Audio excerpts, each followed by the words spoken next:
I'm Angèle. I'm marketing manager for the NI-NFC group, and I am with Thierry. Hi, I'm a software engineer for NI-NFC group, and I'm working on IQLM for 5 months. Can you tell us more about what we have here? This is an automated test system for IQLM. We will verify the ability of this contactless reader to demodulate signal coming from the devices which IQLM is enabled. Can you tell us more about the hardware that you use? We have this robot arm. From test references required to perform the test at different positions. But here, for the sake of simplicity, we will stay at 2 cm above the surface of the reader. Then we have the CTS, which is the very well-known conformance tester used in the majority of conformance laboratory for NFC and EMVCO.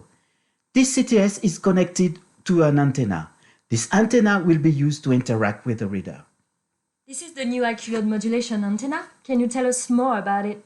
Sure. This is an ISO 10373-6 Class 1 reference PICC for active load modulation.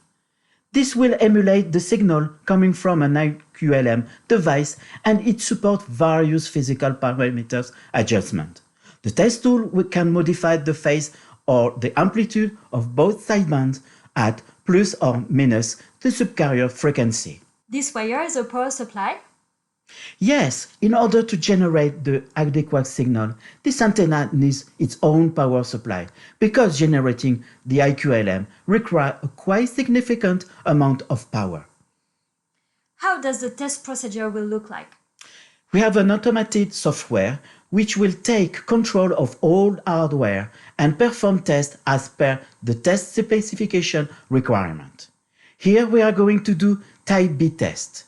And just by one click of this button, I'm going to play more than 200 transactions with different combinations of the important physical parameters. 200? It's a lot. Where does it come from? First, for equal amplitude of both sidebands, it executes the conformance for the phases between 0 and 360 degrees by step of 5 degrees. Then, it executes it for different amplitude. Amplitude of lower sideband 20% lower than the amplitude of upper sideband. And then, amplitude of lower sideband 20% greater than the amplitude of upper sideband. Thanks, Thierry.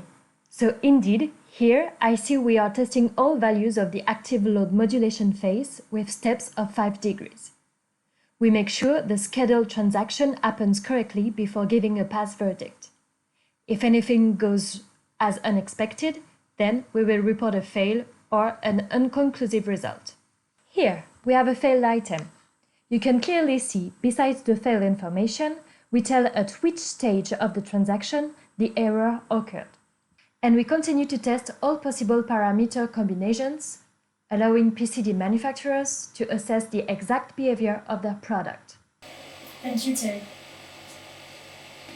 As Olivier already explained you earlier, Load Modulation is very complex, and Thierry's team is making it possible for you to test just in one click.